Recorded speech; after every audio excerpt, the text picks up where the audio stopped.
I believe that the nut, the seed of reinventing yourself, is changing how you think about yourself. You've been telling yourself a story about who you are and what you're capable of for years. Here's the question I want you to ask yourself. Is the story you've been telling yourself serving you? Hello, you are listening to the Late Bloomer Living podcast, where we are reimagining and redefining what it means to be in midlife, where we are gathering energy, momentum, and excitement for our next chapter via candid conversations with other midlifers about their own pivots, pitfalls, and triumphs. I'm Yvonne Marchese, your host, and I'm so happy you're here. Hello, and Happy New Year, my friend. Okay, I admit it, I am sitting down to record this early. It's actually December 21st of the year 2021, but through the smoke and mirrors of podcasting, here I am talking to you on January 5th of the year 2022. Anyway, I've been thinking a lot about how I wanted to kick off the podcast for this year, and I decided to go solo. Honestly, I always find solo episodes to be the most challenging. I don't consider myself to be much of a writer, and I have struggles collecting and corralling my thoughts. But here's the thing, it's a new year, and even though I know that the way we mark the passing of time, it's all made up, I still feel the need to do something special.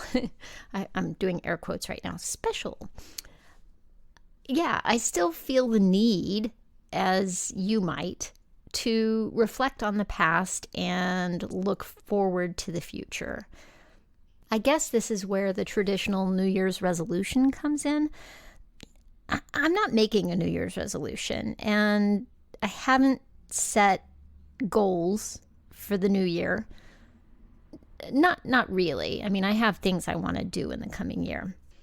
But I haven't set it up as a resolution, if you know what I mean. And I've been thinking about these goals for some time.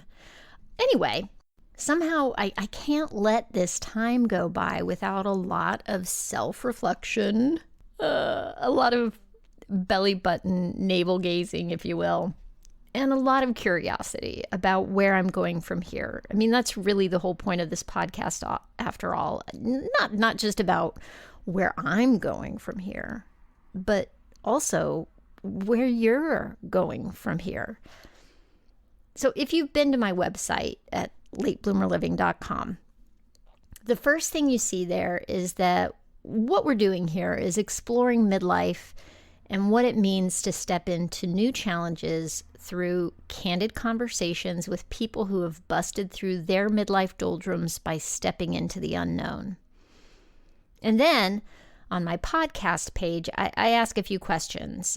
The first one being, are you middle-aged with dreams of writing a book, changing your career, or finally taking on that passion project and you're worried it's too late? So that's what's on my website. And the reason I'm referring back to that, I guess, is because I'm thinking about why I started this podcast in the first place, and am I still on target? Is it still where I'm going? And yeah, the answer is yes.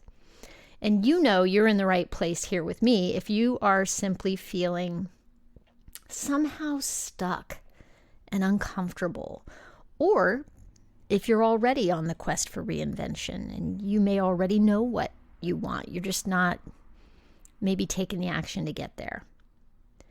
So here's the thing. Not everyone wants to reinvent themselves in midlife. I get it. It sounds overwhelming and exhausting to some people. And I'm not going to lie, reinventing yourself takes work. It is exhausting, but it is also exhilarating. And I want to be clear about something. It's not about changing yourself. Let me clarify. I can't remember where I heard this, but when I heard it for the first time, I thought, aha, that's it. Here it is. This is the thing I heard. It's not about changing yourself. It's about changing how you think about yourself. I'm going to say it again, and I want you to really let this sink in. It's not about changing yourself. It's about changing how you think about yourself. I believe that the nut, the seed of reinventing yourself, is changing how you think about yourself. You've been telling yourself a story about who you are and what you're capable of for years. Here's the question I want you to ask yourself. Is the story you've been telling yourself serving you? Are you even aware of the story you've been telling yourself? Are you aware that it's just a story and that it's not the truth?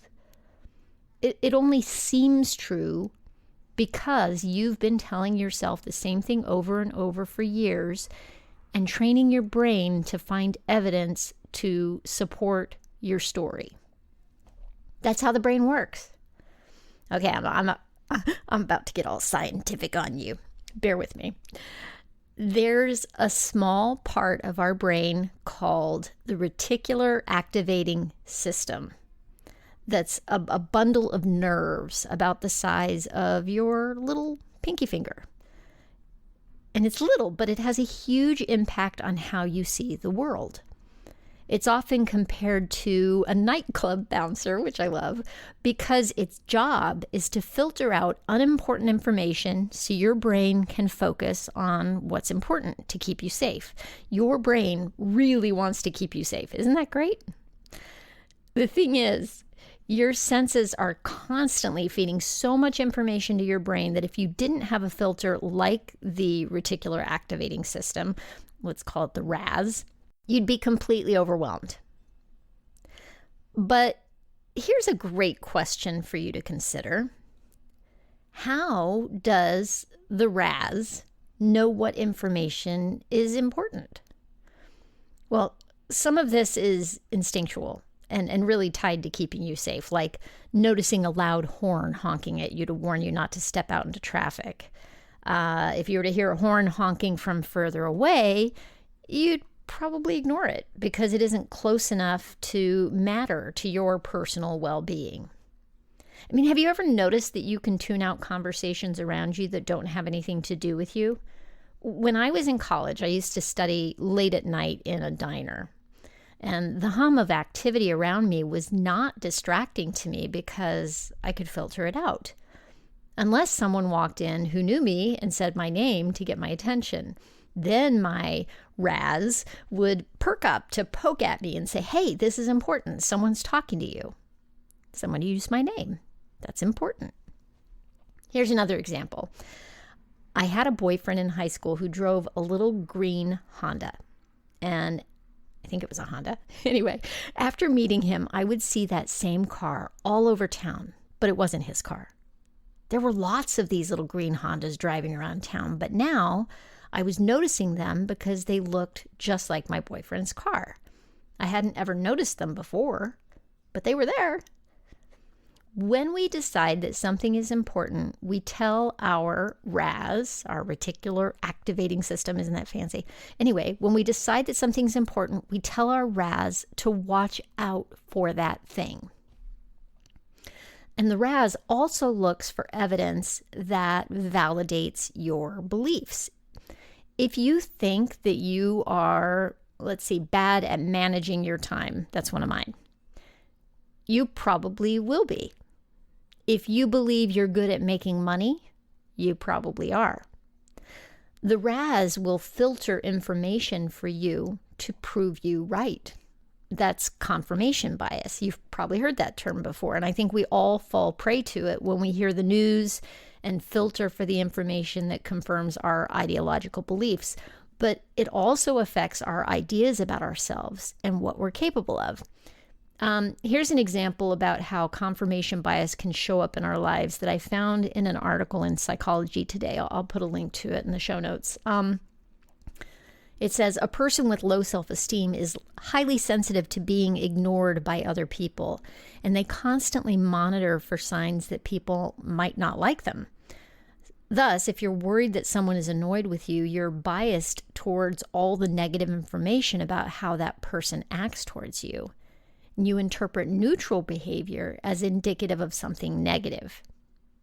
So that was from that article. And here's the question I find myself asking. Can you change your filter? Can you change the way you think about yourself? I think so. It starts with becoming aware of what you're thinking. Meditation and journaling can help with this, slowing down to notice your thoughts. I often tell the story about how I tried to give up complaining for Lent one year. When I tried to do that, oh my goodness, it really made me aware, first of all, of how much I was complaining. And then I started to notice the thoughts that would keep rotating, the ones that kept coming up. And I noticed that I was always complaining about being tired. And when I complained to myself that I was tired, I felt more tired. My RAS was finding evidence for how tired I felt. When you become aware of your thoughts, when you notice what's on repeat, looping around and around again in your brain, you can then ask yourself if that repeating thought is actually true, and consider the possibility that it isn't necessarily true. The next question you can ask yourself is this thought helping me or serving me? I'm going to go out on a limb and suggest that if the thoughts you have on repeat make you feel bad about yourself, then they are not serving you. The question is, how do you stop thinking them if they aren't serving you? That's tricky, right?